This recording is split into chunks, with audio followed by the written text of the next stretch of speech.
Bonjour à tous et bienvenue sur Big Boy Perche, toujours pour vous parler de mes techniques et approches favorites au bord de l'eau. Alors aujourd'hui je vais vous parler d'un leurre, en fait c'est le Big Bait. Alors j'ai déjà fait plusieurs vidéos en fait sur le Big Bait, mais c'était des vidéos en fait où je parlais du Big Bait en général.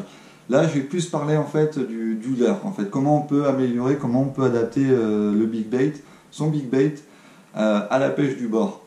Voilà, vu que c'est un gros leurre, en fait, on peut vraiment apporter plein d'améliorations par rapport au poste qu'on pêche, quoi.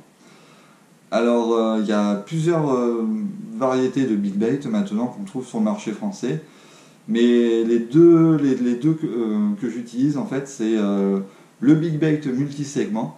Voilà, alors, voilà, multisegment, bah, tout simplement parce qu'il y a plusieurs segments. C'est un leurre qui va avoir une nage assez concentrée, en fait, une nage très réaliste, qui va être plus sur de la pêche de prospection et de la pêche en lancer ramené, quoi, voilà, en linéaire.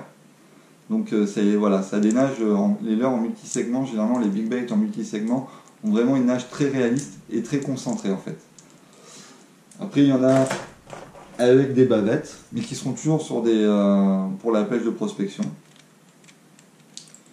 Voilà, bah, le big bait veut généralement bah, voilà, dire des gros leurres, parce que la traduction de big bait c'est gros à pas. Et après la famille de big bait que j'affectionne moi personnellement, c'est les glide bait. Voilà.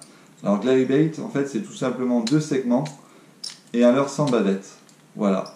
Et sa nage en fait ça va être une nage en S, une nage très large en fait. Après ça dépendra des modèles. Mais généralement, voilà, ce type de leurre, ça va être des nages très amples. Et l'intérêt aussi, c'est que si on jerk, si on fait des jerks assez prononcés, assez vifs, en fait, on va avoir le leurre, suivant les modèles, bien sûr, des leurres qui vont faire des 180 degrés, qui vont se retourner sur eux-mêmes, ou alors carrément des leurres qui vont tourner, qui vont faire des 360, qui vont faire un tour complet sur eux-mêmes.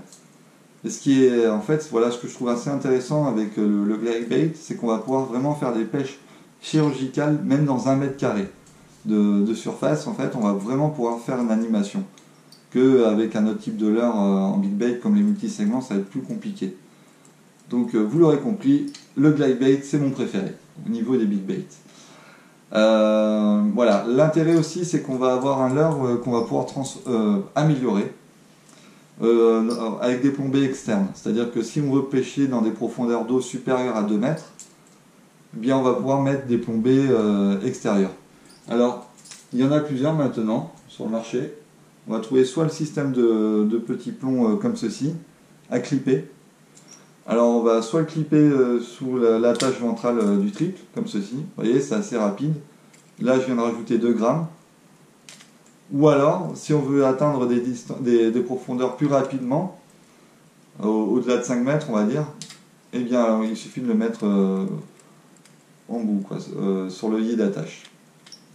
Après, 2 grammes, ça peut paraître peu, mais c'est énorme en fait. Même si le leurre, celui-ci fait 20 cm pour 100 grammes, 2 grammes, vu que c'est des leurres très bien équilibrés, très bien étudiés, eh bien 2 grammes, ça va tout changer. Vraiment. C'est-à-dire que généralement, c'est des leurres qui vont être soit flottants, soit suspending ou slow seeking. Slow seeking, ça veut dire descente lente. Rajouter 2 grammes, franchement, là, on n'est plus sur de la descente lente.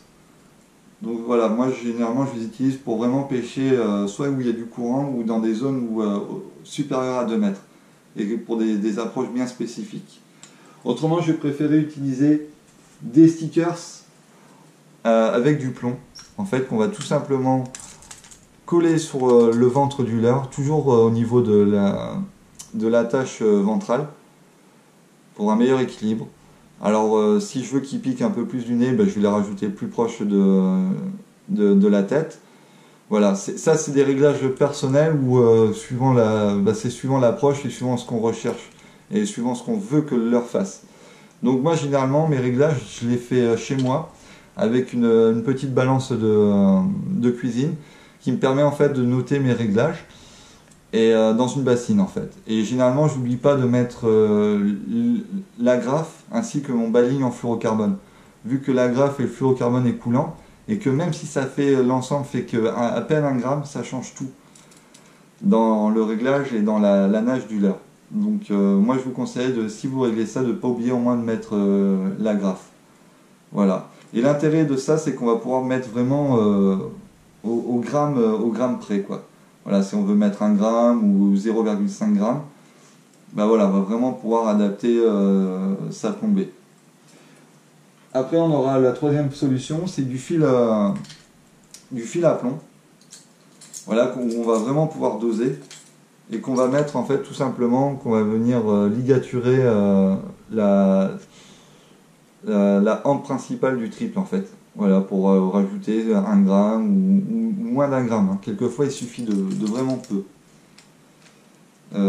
L'intérêt en fait, je trouve, du glide bait, c'est que sa présentation, voilà, on va avoir une présentation parallèle ou horizon, ouais, parallèle au fond, et donc ce qui fait qu'on va vraiment, voilà, cette présentation horizontale fait que on a un leurre qui va pouvoir descendre lentement, comme je l'ai dit, ou soit suspendu. Mais par rapport à ce qu'on retrouve maintenant de plus en plus, les gros swing baits, et c'est aussi des big baits, mais quand c'est en leurre souple, on appelle ça des swing baits, eux vont avoir plus une nage en dents de scie. Donc c'est-à-dire que quand on pêche voilà, du bord, ce qui varie entre 50 cm et 2 mètres, généralement, ben, le problème d'un leurre souple, d'un gros swing bait, c'est que il va planter au fond. Alors que l'intérêt d'utiliser ce type de leurre, c'est qu'on va avoir, s'ils sont coulants lents ou suspending, voilà, on va avoir vraiment une présentation, voilà, un leurre qui va être parallèle au fond ou horizontal. Et voilà, on en aura une belle présentation quoi, du leurre. L'autre intérêt aussi, c'est qu'on va pouvoir coller sur le dos des indicateurs de couleur. Alors ces indicateurs de couleur, en fait, ils sont pour nous. C'est-à-dire que suivant la qualité de l'eau, la turbidité de l'eau ou suivant la luminosité environnante, eh bien on aura plus de difficultés à voir le leurre. Et vu qu'on pêche du bord, et quelquefois les postes ils peuvent être encombrés, et bien grâce à ces couleurs, en fait, on sait tout le temps où le leurre se trouve. Ce qui est très intéressant en fait, surtout quand on pêche, voilà, quand on pêche du bord et à vue. Quand on a repéré un poisson, c'est toujours intéressant de voir vraiment où est son leurre pour pouvoir optimiser le ferrage. Et en fait, c'est pas du tout, ça fait vraiment pas peur, ça rebute vraiment pas le poisson, parce que généralement les attaques viennent des flancs ou de par-dessous, mais jamais par-dessus. Donc voilà, ce qui fait que ces indicateurs sont vraiment pour nous, et le poisson il s'en fiche royalement. C'est pour ça que la plupart maintenant des big baits japonais, bah, ils ont c'est peint déjà les indicateurs de couleur. C'est pour ça qu'on voit des leurres maintenant, des gros leurres avec des couleurs fluo, jaune fluo, rose fluo. C'est pas un problème, voilà, vu que le poisson il le voit pas, il se focalise pas sur le dessus du leurre. L'intérêt d'utiliser deux types de couleurs aussi, c'est qu'on va, voilà, suivant la qualité de l'eau, ou suivant la lumière, la luminosité environnante, c'est-à-dire qu'on va avoir soit l'orange un jour qui va plus fonctionner, ou soit le rose, ou inversement. Donc c'est bien d'utiliser plusieurs couleurs. Donc n'hésitez pas à mettre des couleurs flashy, quoi. Ça rebute pas le poisson, ça va pas le faire fuir. Au niveau diamètre du corps de ligne, moi j'utilise de la tresse et c'est la grosse tresse. Généralement je vais utiliser au-dessus de 20 centièmes, ça va être entre 23 et 25 centièmes.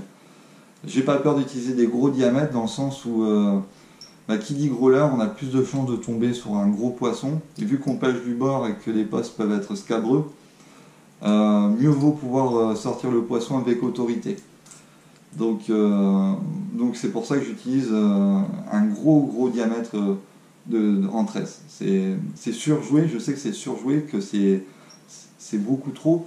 C'est au-delà de ce qui est conseillé pour la canne, mais je préfère pouvoir sortir le poisson avec autorité que de perdre un poisson avec un big bait dans sa gueule.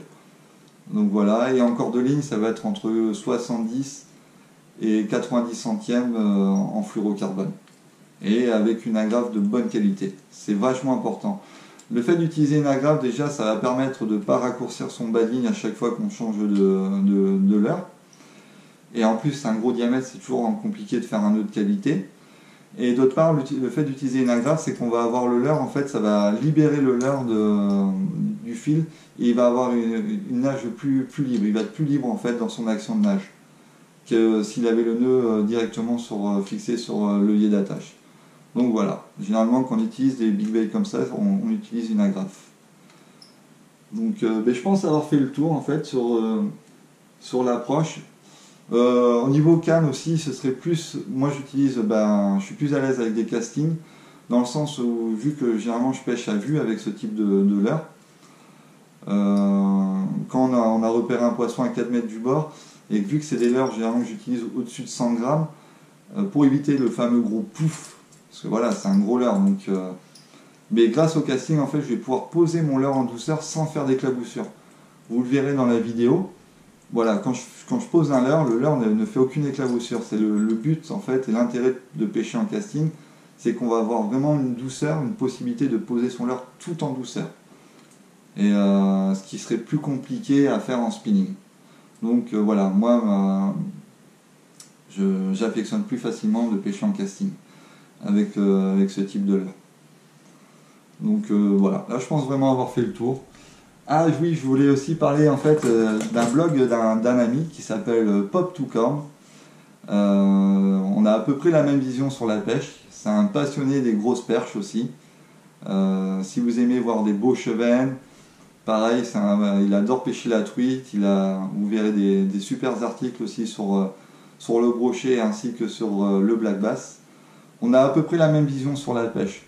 Donc je pense que si vous aimez bien ma chaîne, vous apprécierez son blog. Donc n'hésitez pas à aller faire un tour sur Pop2Corn. Et je mettrai le lien sur la description de ma vidéo. Donc voilà, n'hésitez pas à aller faire un tour. Donc j'espère que le visionnage de ma vidéo vous plaira. Et je vous dis à très bientôt.